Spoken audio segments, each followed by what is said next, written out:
have pictures.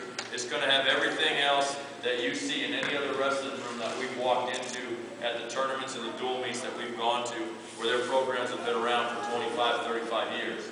Okay? Our walls are blank.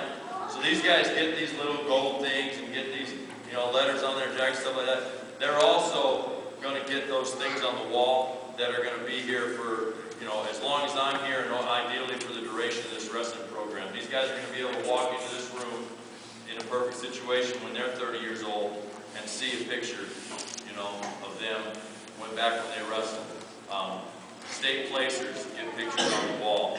Region placers get plaques on the wall. Most pins for the season, most wins for the season get plaques on the wall. Team pictures go on the wall. So those are the things that our room is going to be made up of.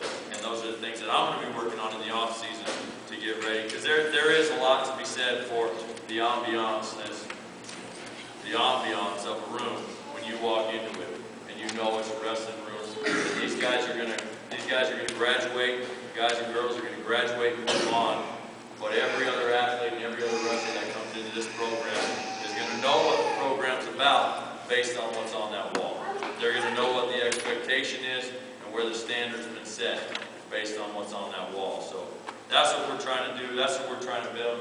I made a video for these guys, and I have to say that I don't know anything about this video stuff, but I have to say that this video turned out pretty darn good. Good job. You can ask my wife. I've watched it 10, 12 times. I just like it. It's good. It's about 9 minutes, okay? And with that said, everybody that's here, hey, I appreciate I appreciate the efforts of the athletes and what they've done. And the least I expect is that these athletes are here throughout the entire season. We had an issue, and part of that was my fault, and I want to apologize to some of the guys and some of the parents and those of you that I'm apologizing to know who you are. I didn't know they had implemented a team state championship. Now, realistically, we didn't have any possibility of making it. They take the top 8 teams in state, and they wrestle for a team state championship. Okay? Now, you have to stay in there. That doesn't mean you have to stay in the room through the entire season. Otherwise, we don't have a team to suit out for a team state championship.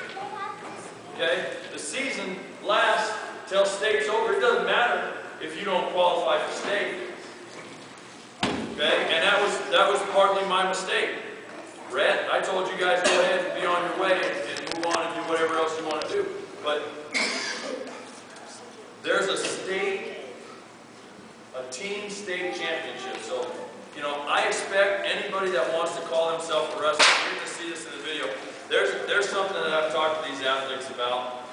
You know where I'm going to. There's something that I've talked to these athletes about throughout the entire season, and that's calling yourself, stop it.